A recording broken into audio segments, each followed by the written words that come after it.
जो गाय को लात से मार रहा था, कांप रहा है बैल इतनी पिटाई की। स्वर्ण जटित रथ पर चढ़े हुए राजा परीक्षित ने मेघ गंभीर वाणी में ललकाए, कौन है जो हमारे राज्य में पूजनियों को दंड दे रहा है? अगर कोई देवता भी होगा तो मैं उसकी बाजूबंद से भुजा काट डालूंगा यदि आपको कष्ट दे। महाराज परीक्षित उत्तर की पुत्री इरावती से विवाह किया। उनके जन्मेजय आदि 4 पुत्र हुए। कृपाचार्य को आचार्य बनाकर गंगा तट पर 3 अश्वमेध किए महाराज परीक्षित ने, और ब्रह्म ऋषियों को खूब पुष्कल दक्षिणा दी। यज्ञ में जिस देवता को बुलाया जाता स्वयं प्रकट होकर आहुति ग्रहण करते, क्योंकि महाभागवत महाराज परीक्षित के द्वारा यज्ञ। शौनक जी ने पूछा कि हमने सुना है दिग्विजय करते समय कलयुग मिला था महाराज परीक्षित को, इसको मार क्यों नहीं डाला, छोड़ क्यों दिया? ये राजा का वेश धारण करने पर भी कलयुग है तो अधर्मी। जो गाय को लात से मार रहा था, ये हमने सुना है प्रसंग। शौनक जी कह रहे हैं तो भगवान श्री कृष्ण की लीला से, चरण कमलों से यदि संबंध रखता हो तो अवश्य चर्चा कीजिए, क्योंकि मैं सुनना चाहता हूं। दूसरी व्यर्थ की बातों से क्या लाभ, उनसे तो समय व्यर्थ नष्ट होता है। प्यारे श्रुति जी, जो लोग चाहते हैं कि मोक्ष मिले या भगवत प्राप्ति हो, उन्हें खूब कानों से भगवत चर्चा सुननी चाहिए और जबान से नाम जप करना चाहिए। श्रुति जी ने कहा, धन्य है शौनक जी, आप महात्मा जन जो भगवान की चर्चा सुनना चाहते हैं। जिस समय राजा परीक्षित कुरजांगल देश में सम्राट के रूप में निवास कर रहे थे, उसी समय उनको सूचना मिली कि मेरी सेना द्वारा सुरक्षित साम्राज्य में कलयुग का प्रवेश हो गया है। बड़े दुखी हुए कि ये तो बड़ा अधर्मी है, ये जहां जहां प्रवेश करेगा धर्म फैलता चला जाएगा। परीक्षित जी ने धनुष हाथ में लिया, श्याम वर्ण के घोड़ों से जुते हुए सिंह की ध्वजा वाले सुसज्जित रथ पर सवार होकर दिग्विजय करने के लिए बाहर निकले। उसके साथ बड़ी सेना भी थी। उकेतुमाल उत्तर कुरु किम पुरुषादि से होते हुए जहां जहां गए भगवान श्री कृष्ण की महिमा, पांडवों की महिमा सुनने को मिली, और उन्हें कलयुग नहीं दिखाई दिया। अभी परीक्षित जी को जो उनके प्राण प्रिय भगवान श्री कृष्ण का चरित्र सुना देते या पांडवों की महिमा सुना देते तो उस राज्य को सुरक्षित कर देते, कोई कर भेंट नहीं लेते। और जो भगवान का विरोधी राजा होता उसको भुजदंडों के द्वारा मर्दन करके कर लेकर के ब्रह्म ऋषियों की सेवा करते। महाराज आगे देखा कि एक बैल और एक गाय कुछ बात कर रहे हैं। वो साक्षात बैल के रूप में धर्म थे और गाय के रूप में पृथ्वी थी। महाराज परीक्षित ने दूर से देखा, धर्म ने जो बैल के रूप में थे पृथ्वी से कहा, कल्याणी तुम कुशल से तो हो ना, तुम्हारा मुख श्रीहीन हो रहा है, हमें लगता है कोई भारी दुख है तुम्हें, तुम किस लिए चिंता कर रहे हो? कहीं मेरे 3 पैर टूट गए हैं उसके लिए तो तुम चिंता नहीं कर रहे हो? संभव है तुम इसलिए चिंता कर रही हो कि दुष्ट कलयुग अब तुम्हारे ऊपर अधर्म आचरण करेगा। हो सकता है तुम इसलिए चिंता कर रही हो कि अब आज क्या जो समाज आगे आएगा कलयुगी, वो खान पान वस्त्र स्नान स्त्री सहवास में शास्त्रीय नियमों का पालन नहीं करेगा, मनमानी आचरण करेगा, मनमानी व्यभिचार करेगा, मनमानी खाए पिएगा, वो आसुरी भाव को प्राप्त हो जाएगा, राक्षसी स्वभाव को। कहीं तुम भगवान श्री कृष्ण के अंतर्ध्यान हो जाने के कारण तो नहीं दुखी हो? तुम क्यों दुखी हो? पृथ्वी ने कहा, बैल के रूप में जो तुम धर्म देवता हो, ये तुम्हारा स्वभाव ही है ऐसा, दूसरे के दुख से दुखी हो जाना। पूछना उत्तम है, पर तुम सब जानते हो मैं सबसे दुखी इस बात से हूं कि भगवान श्री कृष्ण सारे जगत को सुख पहुंचाने के लिए प्रकट हुए थे, अंतर्धान हो गए। आज मैं भगवान से प्रकट लीला में विमुख हो चुकी हूं, भगवान अंतर्ध्यान हो चुके और प्रकट देख रही हूं कि तुम्हारे 4 चरण 3 चरण तोड़ दिए गए। तुम में समस्त सद्गुण वास करते हैं, धर्म ये 39 अप्राकृत गुण जो धर्म को मानता है, धर्म से चलता है, उसमें जागृत हो जाते हैं। सत्य, पवित्रता, दया, क्षमा, त्याग, संतोष, सरलता, सम, दम, तपस्या, समता, तितिक्षा, उपरति, शास्त्र विचार, ज्ञान, वैराग्य, ऐश्वर्य, वीरता, तेज, बल, स्मृति, स्वतंत्रता, कौशल, कांति, धैर्य, कोमलता, निर्भीकता, विनय, शील, साहस, उत्साह, बल, सौभाग्य, गंभीरता, स्थिरता, आस्तिकता, कीर्ति, गौरव, निरहंकारता, ये 39 अप्राकृत गुण जिसके हृदय में धर्म वास करता है, उसके हृदय में जागृत हो जाते हैं। एक क्षण के लिए भी भगवान उससे अलग नहीं होते जिसके हृदय में धर्म रहता है। धर्म तुम्हारी दुर्दशा कर दी इस कलयुग ने। मुझे बड़ा शोक हो रहा है, मुझे साधु महात्माओं के लिए शोक हो रहा है, मुझे धर्म के लिए शोक हो रहा है, मुझे भगवान के अंतर्धान हो जाने के लिए शोक हो रहा है। मैं अभागिनी हूं। मुझे सौभाग्य पर शायद गर्व हो गया था कि भगवान के चरण चिन्हों से मैं युक्त हूं। मेरे शायद उसी गर्व का मुझे दंड मिला है कि आज मैं अभागिनी हो गई, भगवान अंतर्ध्यान हो गए। सूत जी कहते हैं, परीक्षित जी संवाद सुन रहे थे। उन्होंने देखा कि राजा का तो वेश है, पर ये दुष्ट पैर से गाय को मार रहा है, पैर से बैल को मार रहा है, डंडे से पिटाई कर रहा है, और ये ऐसा समझ रहा है कि यही राजा है।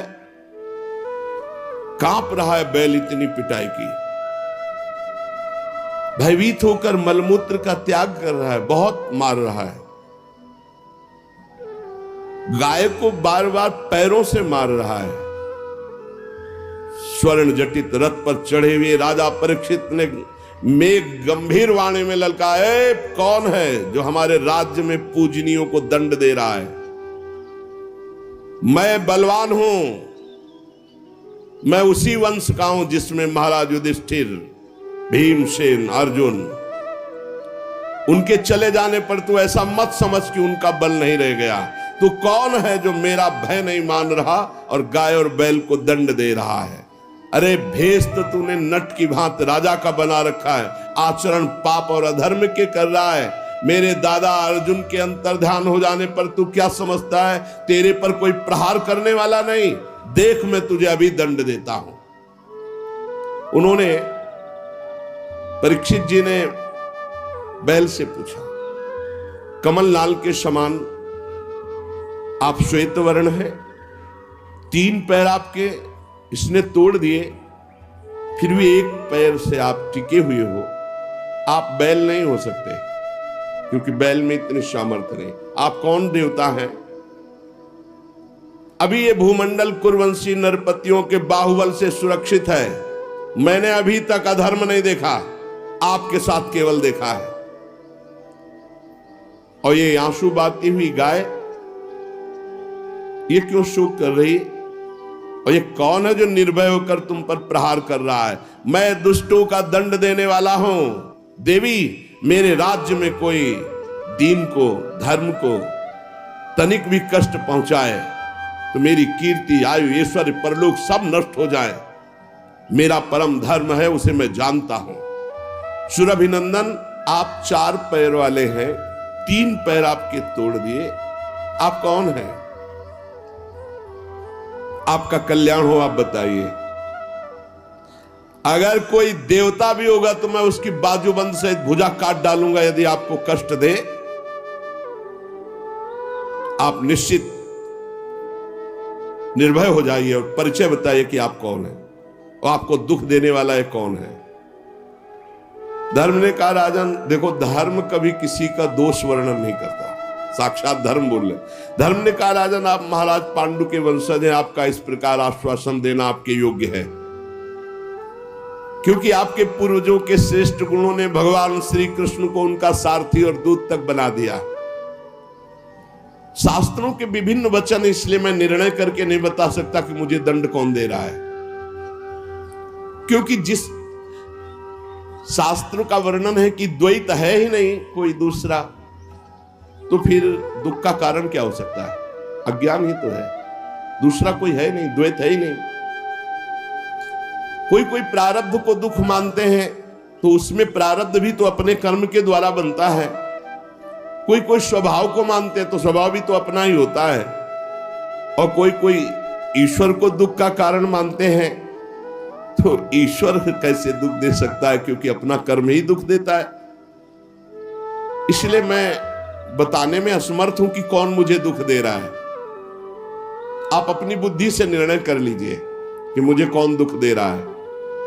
ये बात सुनकर के बहुत प्रसन्न हुए परीक्षित और समझ गए। परीक्षित ने कहा, मैं जान गया तुम बैल नहीं हो, तुम साक्षात धर्म हो, क्योंकि धर्म कभी किसी को दोषी नहीं ठहराता।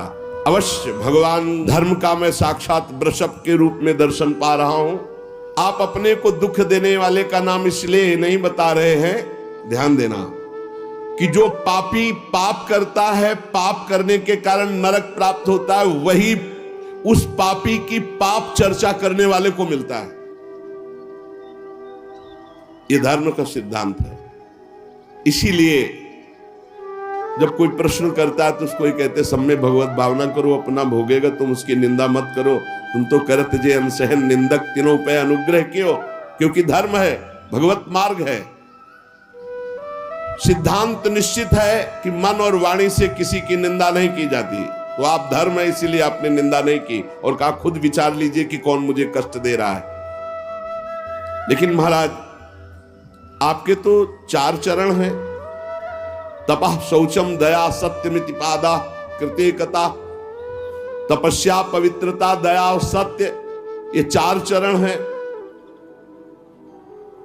अधर्म के अंश गर्व आसक्ति और मद से 3 चरण नष्ट हो चुके हैं।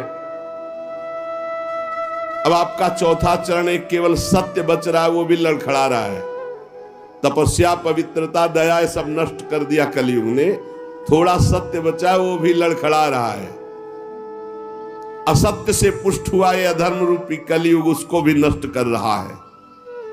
ये गाय के रूप में साक्षात पृथ्वी है। भगवान ने इनका भारी बोझ उठाया था। मैं समझ गया, ये राजा का स्वांग बना करके धर्मद्रोही पापी कलयुग है, मैं इसे अभी मारता हूं। कलयुग ने देखा कि प्रत्यंचा चढ़ा ली और बाण संधान कर लिया, तो तुरंत उसने मुकुट उतारा और दौड़ करके चरणों में गिरे। महाराज मैं आपका शरणागत हूं, मेरी रक्षा करो। महाराज परीक्षित के चरणों में मुकुट रख दिया कलयुग ने।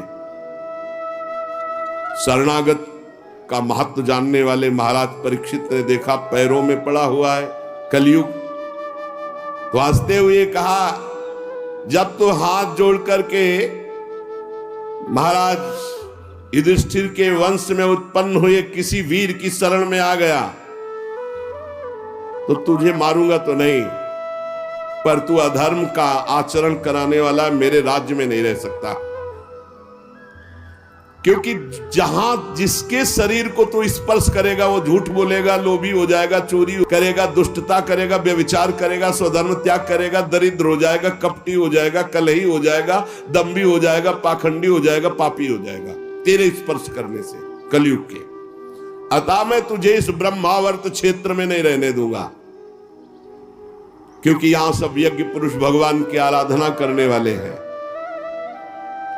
परीक्षित बहुत कान तक खींचे हुए बाण संधान और चरणों में पड़ा कांप रहा था। देखा कि मैं कहां जाऊंगा, जहां जाऊंगा तहां इनका राज्य है, मुझे मारेंगे, तो इनको फंसाऊं पहले। महाराज आप सार्वभौम सम्राट हैं, यत्रा क्वचन वत्स्यामि सार्वभौमम तवाज्ञया लक्ष्ये तति तत्रापि त्वामात्तेषु सरासनम। मैं जहां रहने की सोचता हूं वहां देखता हूं महाराज परीक्षित बाण संधान करिए हुए खड़े हैं। महाराज मुझे कहीं भी जगह नहीं मिल रही, आप मुझे जगह दीजिए जहां मैं रह पाऊं। मैं आपका शरणागत हूं, मारोगे हुए नहीं और पूरे राज्य में रहने दोगे नहीं तो कुछ तो जगह बता दो।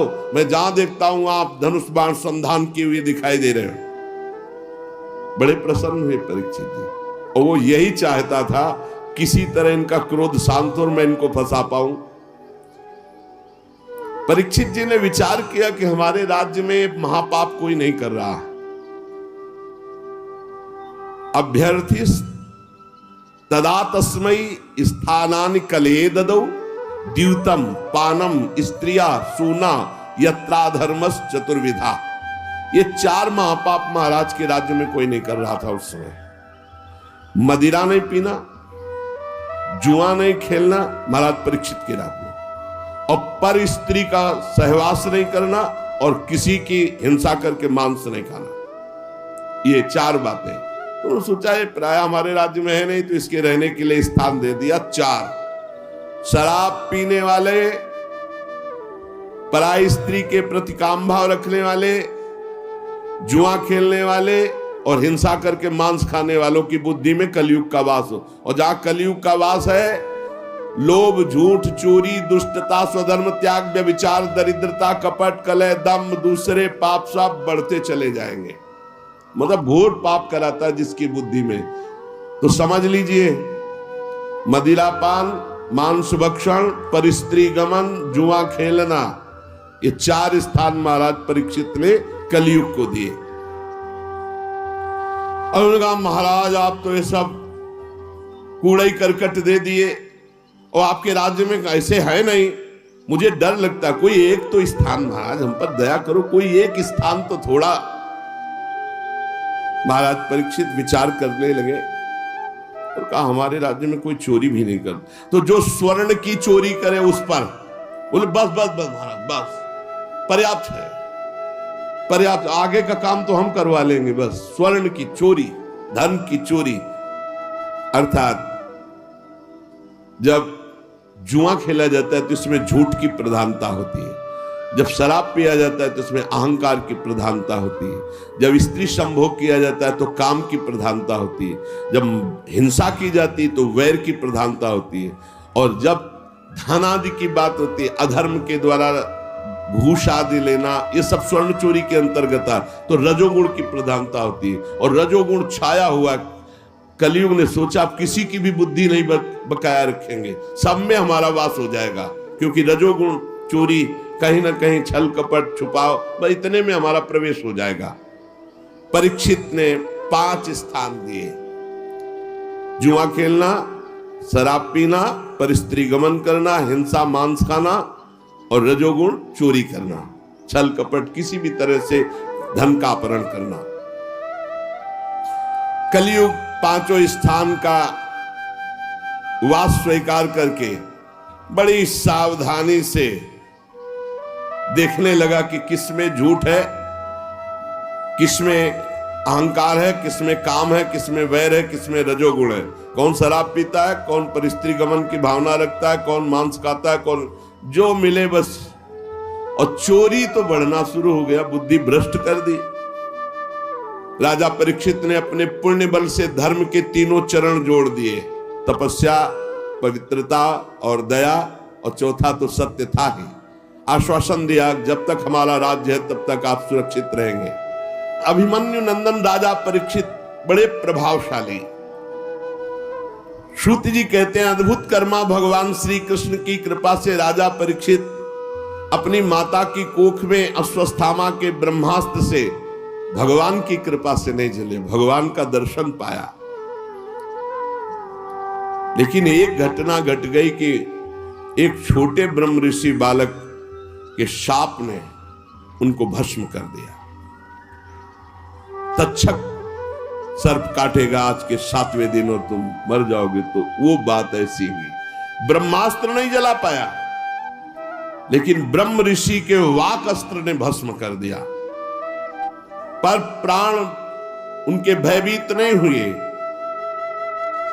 वो गंगा तट का आश्रय लेकर भगवान सुखदेव जी के मुख से श्रीमद् भागवत सुनकर भगवत प्राप्ति की। कलयुग में एक बहुत बड़ा गुण है, इसीलिए परीक्षित ने इसको मारा नहीं।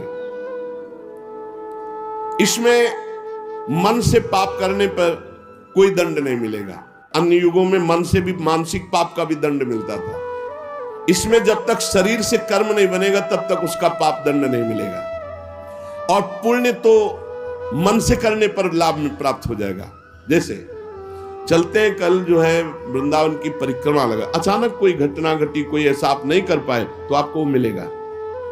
कलयुग का एक बहुत बड़ा प्रताप कि इसका मानसिक संकल्प से पुण्य कर्म तो प्राप्त हो जाता है, लेकिन पाप कर्म का फल नहीं मिलता। गोस्वामी जी ने भी लिखा है, कलिकर एक पुनीत प्रतापा, मानस पुण्य होए और नहीं पापा। तो यहां कह रहे बड़ा भारी इसमें लाभ है। अगर मानसिक पाप का फल मिलता तो हमें लगता है कि नरक ही मिलता और कोई रास्ता ही नहीं रहता, क्योंकि मन तो गंदी गंदी बातें सोचता रहता है। परंतु पाप कर्म तभी लागू होगा जब शरीर से क्रिया होगी, संकल्प मात्र से नहीं। और ये कलयुग प्रमादी लोगों पर ज्यादा आक्रमण करता है, जो समय व्यर्थ करते हैं। नाम जप करो, भगवत लीला गायन करो। कभी कहां कलयुग है, कहां इस समय कलयुग है?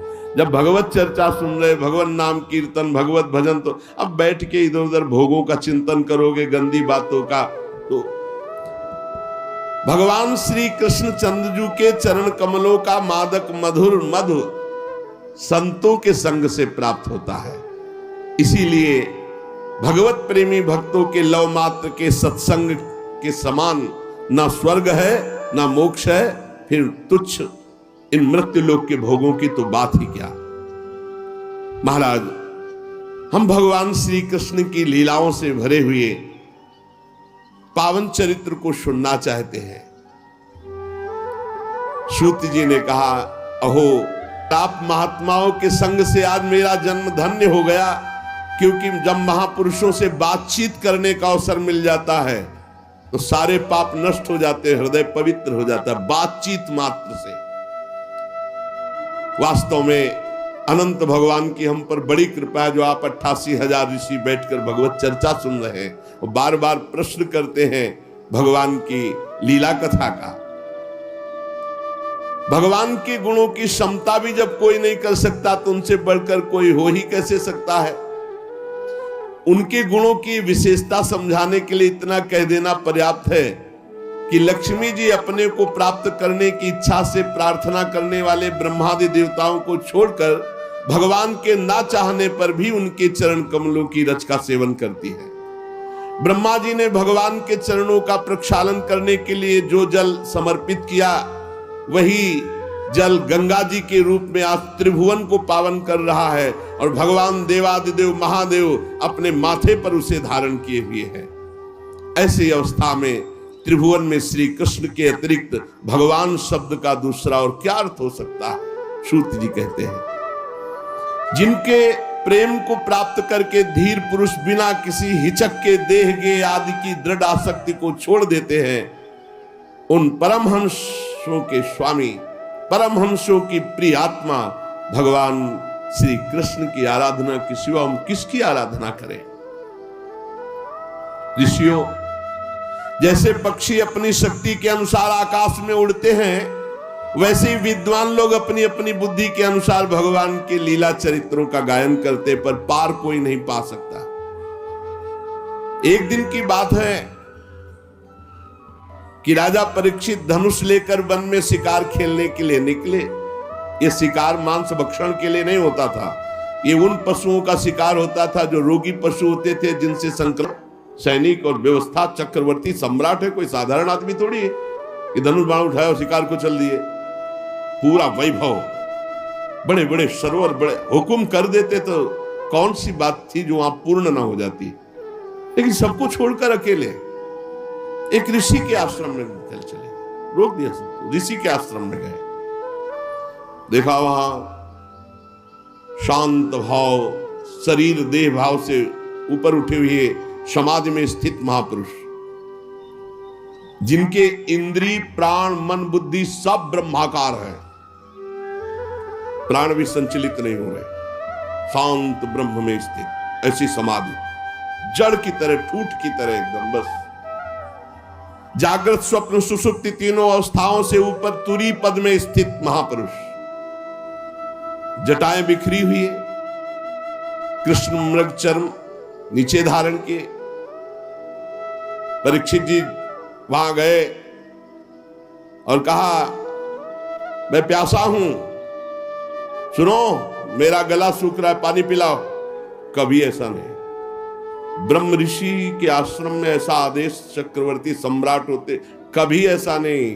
ताज उतार करके वहां में मरा हुआ सर्प, समीक ऋषि नाम उनका जो समाधिस्थ है, और वो दूसरे ऋषि कुमार गए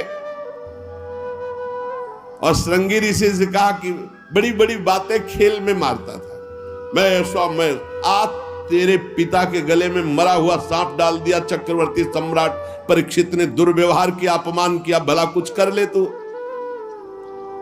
श्रृंगी ऋषि ने कहा सत्य सत्य, स्नान कर रहे थे, अभी बालक थे, सत्य, उनका पक्का त्रिकाल सत्य, ऐसा ही किया है महाराज परीक्षित ने। था उन्होंने कहा, हो अधर्मा पालानाम पीमनाम बलिभुजामिव स्वामिन्यघम यद दासानाम द्वारपानाम सुनामिव। ये चक्रवर्ती सम्राट कहलाने वाला ये उच्छिष्ट भोजी कौआ इतना संड मुसंड हो गया कि हम ब्रह्म ऋषियों की मर्यादा को भंग कर रहा है। ये हमारा दास होकर दरवाजे पर रहना चाहिए, घर में जाकर स्वामी का अपमान करने का अधिकार इसको किसने दिया? ब्रह्म ऋषियों के सामने सब झुकते हैं, सब सेवक है, इसे द्वार पर खड़े रहना चाहिए था। एक घर में घुस करके ऐसा अपराध कैसे कर दिया? क्या समझता है? भगवान श्री कृष्ण परमधाम चले गए तो कोई शासन करने वाला नहीं। अरे हम ब्रह्म ऋषि बालक हैं। आज इस मर्यादा तोड़ने वाले उद्दंड राजा को मैं दंड दूंगा। ऐ ऋषि बाल को मेरा तपोबल देखो। छोटे बालक है श्रृंगी ऋषि, तुरंत आचमन किया, लाल लाल आंखें क्रोध से, और ऋषि कुमार ने कौशिकी नदी का जल लिया और वाणी रूपी वज्र का प्रयोग किया। एक कुलांगार परीक्षित, वहां है नहीं, मेरे पिता कभी अपमान के योग्य नहीं। समीक ऋषि जो समाधि अवस्था को प्राप्त है, तूने उनका अपमान किया और समझता है कि तुझे कोई दंड नहीं दे सकता। तो सुन, मैं सत्य तुझे दंड दे रहा हूं वाणी का।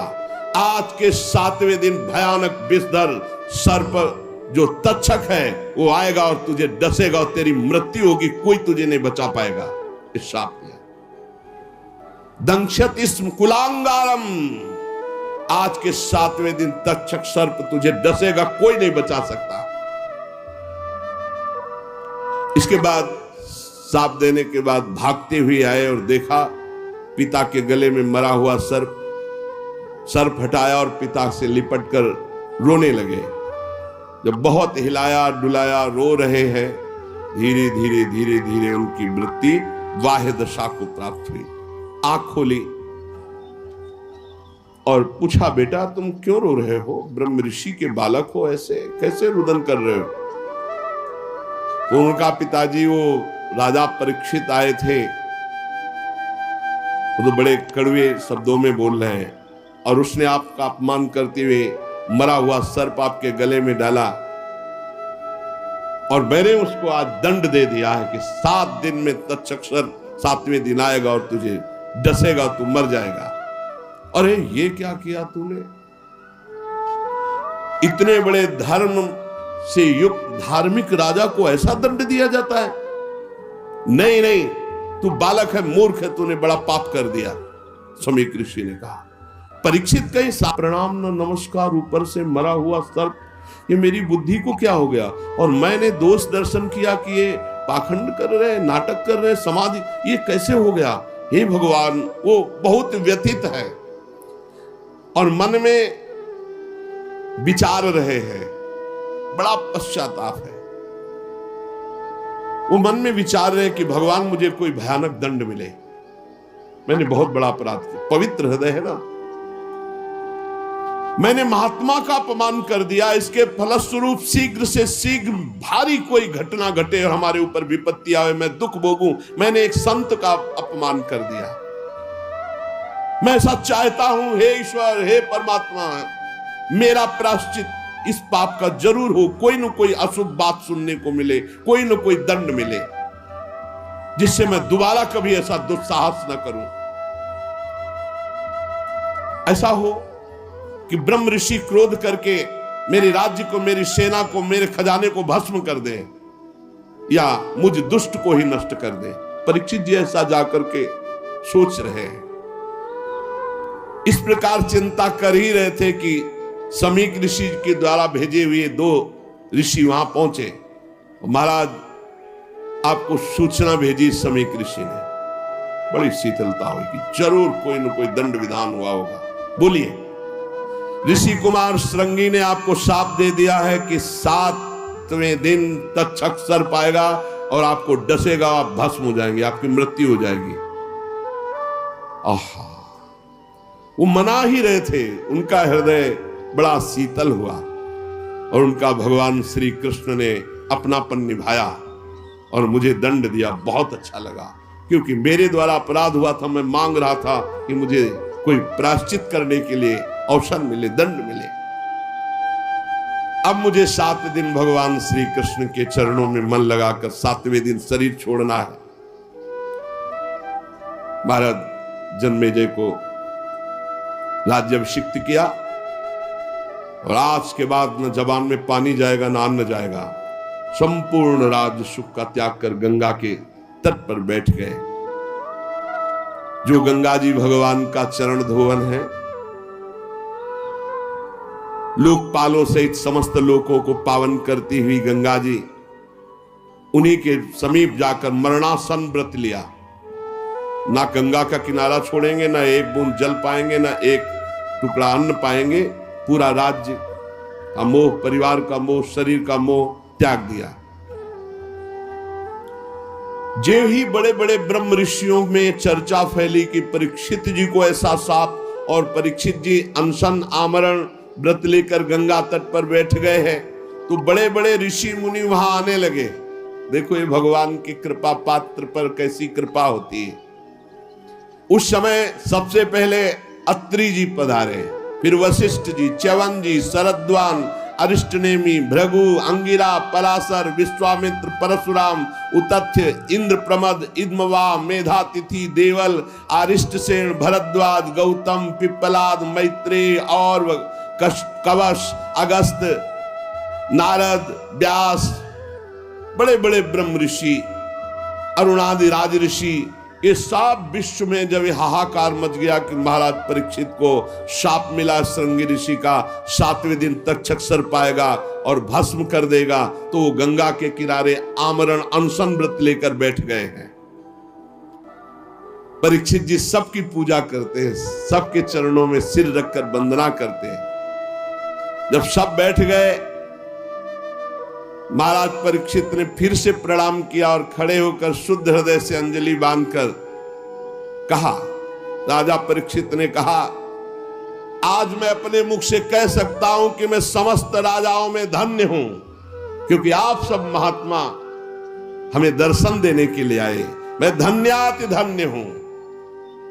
आप महापुरुषों का प्रेम मैंने किसी को बुलाया नहीं, आप स्वयं आए हैं, इसलिए मैं अपने को धन्य कह रहा हूं। राजवंश के लोगों से तो प्राय निंदित कर्म बच जाते हैं, वो आप महात्माओं की चरण धोवन से दूर पड़ जाते हैं, परंतु मैं भी तो राजा हूं। देहगे में आसक्त था, आज एक महात्मा के बालक की कृपा हुई और मुझे भगवान श्री कृष्ण का बना दिया। शाप देकर संपूर्ण राज्य का त्याग, संपूर्ण परिवार का त्याग, शरीर के राग का त्याग, भोजन पानी का त्याग। आप लोग, मां गंगा जी सब हम पर बहुत प्रसन्न हैं। ब्राह्मण कुमार श्रृंगी ऋषि के शाप का कोई दूसरा कारण नहीं, केवल कृपा ही कृपा है। मुझे कृपा दिखाई दे रही, मुझे कोई डर नहीं, कोई परवाह नहीं, क्योंकि आप सब संतों ने घेर लिया आकर। आप बड़े कृपालु हैं। मैं सब महात्माओं से यही प्रार्थना करता हूं कि मेरा बार बार जन्म हो और मेरे अपने श्री कृष्ण में प्रेम हो। सबसे आशीर्वाद ये चाहता हूं कि बार बार जन्म हो और भगवान श्री कृष्ण में प्रेम हो। महाराज परीक्षित परम धीरवान दृढ़ निश्चय करके गंगा जी के तट पर पूर्वाग्र पोशाक करके उत्तरमुख होकर बैठ गए। महाराज आमरण अनशन का निश्चय करके बैठे। देवता लोग पुष्पों की वर्षा कर रहे थे परीक्षित जी के ऊपर। सब संत महात्मा साधु साधु सबने कहा राजर्षि शिरोमणि भगवान श्री कृष्ण के प्रति ऐसी प्रीति कोई आश्चर्य की बात नहीं, क्योंकि आप पांडवों के ही वंशज हैं। आपने एक क्षण में शरीर संबंधी भोग, शरीर संबंधी राज, शरीर संबंधी रिश्ते नाते सबका त्याग कर दिया। धन्य है आप। अब हम भी तब तक यहीं रहेंगे जब तक आपका परम धाम गमन नहीं होगा। ऋषियों ने कहा जब तक आप भगवत धाम नहीं जाएंगे हम सब ऋषि यहीं बैठे रहेंगे 7 दिन 7 रात। ऋषियों के वचन सुनकर राजा परीक्षित ने उन फिर मुनियों का अभिनंदन किया और ऋषियों से प्रार्थना की कि आप सब ओर से पधारे हुए ब्रह्म ऋषि हैं, सत्यलोक में रहने वाले मूर्तिमान वेदों के समान आप हैं। आप लोगों का हम पर बड़ा अनुग्रह है। आपका लोक परलोक में कोई स्वार्थ नहीं है। सबसे हम ये प्रश्न करते हैं कि मरणासन पुरुष को परम कल्याण के लिए क्या करना चाहिए? जो शीघ्र शरीर छोड़ने वाला है, शरीर छूटने वाला है, उसको क्या करना चाहिए? कौन सा अनुष्ठान करना चाहिए? ये प्रश्न अभी पूरा हुआ ही था कि कोलाहल सुनाई दिया। तो कुछ स्त्रियां, कुछ बच्चे घेरे हुए थे, सबकी दृष्टि गई। तो कौन पधार रहा है? भगवान सुखदेव जी, दिगंबर, शरीर में कोई वस्त्र नहीं, 16 वर्ष की अवस्था, कमल नयन, मत वाले भगवान के प्रेम में तत्रा भवत भगवान व्यास पुत्रो यद्रच्छया गामट मानोनपेक्षा अलक्षलिंगो निज लाभ तुष्टो वृत्तश्च बालैरवधूत वेशा। सबने देखा, अरे भगवान श्री सुखदेव जी सब खड़े हो, सब ब्रह्म ऋषि खड़े हो। पराशर जी भी है, व्यास जी भी है, वशिष्ठ जी, बाप बाबा पर बाबा सब खड़े हो गए। क्योंकि ऐसी स्थिति गर्भ से ही परम त्यागी श्री कृष्ण अनुरागी ब्रह्मबोध संपन्न व्यासनंदन भगवान श्री सुखदेव जी, कोई बाह्य आश्रम चिन्ह नहीं, आत्मानुभूति से संतुष्ट बच्चों और स्त्रियों ने घेर रखा है। वेश अवधूत का अलवास्त, कोई कंकड़ मार रहा, कोई उपहास कर रहा, कोई समझ ही नहीं पा रहा कि किस कोटि के महापुरुष। 16 वर्ष की अवस्था, चरण, हाथ, जंगा, भुजाएं, कंधे, कपोल, सब तेजो में, अत्यंत सुकुमार, बड़े बड़े नेत्र मनोहर, नासिका ऊंची, कान बराबर, सुंदर भौहे और मुख से अद्भुत कांति, गला तो मानो सुंदर शंख हो, हंसली ढकी हुई, छाती चौड़ी उभरी हुई, नाभ भंवर के समान गहरी, उदर बड़ा ही सुंदर त्रिवली युक्त, लंबी लंबी भुजाएं, दिगंबर वेश, मानो साक्षात सूर्य पधार रहे हो।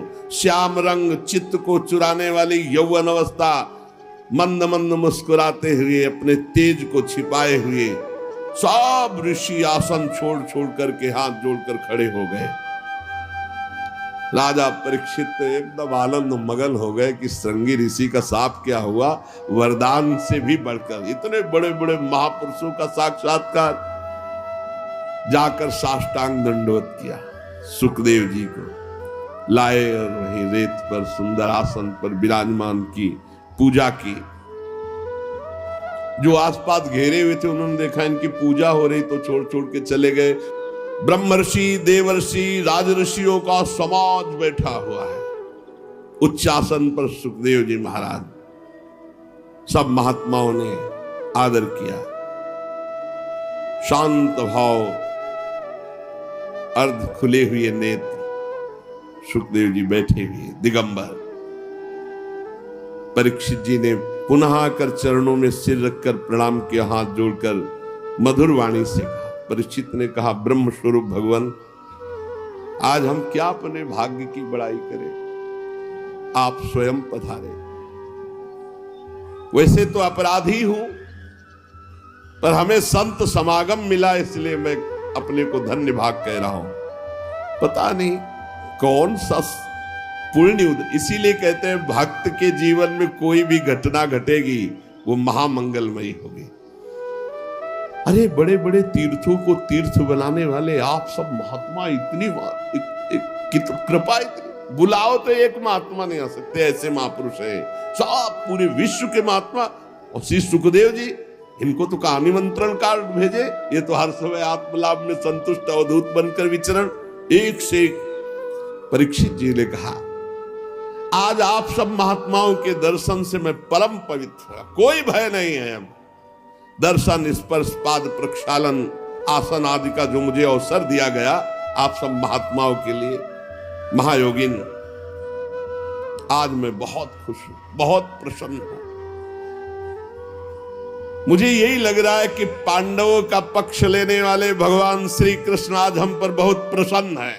जब द्रवहि दीन दयालु राघव साध संगत, अरे आप जैसे महात्माओं का सानिध्य, मैं उन्हीं के कुल में उत्पन्न हुआ हूं, शायद उसी पक्षपात का निर्वाह कर रहे हैं। भगवान श्री कृष्ण की कृपा ना होती तो आप जैसे एकांतवासी अवधूत परमहंस स्वयं पधार कर हमें सुख दे रहे। श्री सुखदेव जी का पधारना, परम गुरु, हमारे पास समय बहुत कम है, इसलिए हम आपको समस्त साधनों में परम प्रवीण साध्य को प्राप्त हुए जानकर आपसे प्रश्न कर रहा हूं कि मरणासन पुरुष को क्या करना चाहिए। यही प्रश्न था जब उठाया था, तभी श्री सुखदेव जी पधारे। मनुष्य मात्र का क्या कर्तव्य है, क्योंकि सब मरणासन है, उनको तो 7 दिन बाद ही तक्षक काटेगा, अपने को 7 मिनट का भरोसा नहीं। क्या श्रवण करे, क्या जप करे, क्या स्मरण करे, क्या साधना करे, क्या भजन करे। भगवत स्वरूप मुनिवर, आपका दर्शन अत्यंत दुर्लभ है और वो मुझे सुलभ हो गया, तो अब मैं इस प्रश्न का उत्तर चाहता हूं कि मरणासन पुरुष को क्या करना चाहिए, क्या श्रवण करना चाहिए, क्या जप करना चाहिए, क्या स्मरण करना चाहिए, उसको क्या करना चाहिए। अब इसका उत्तर भगवान श्री सुखदेव जी ने जो शेष चर्चा आ गई। श्री राधा वल्लभ लाल की जय।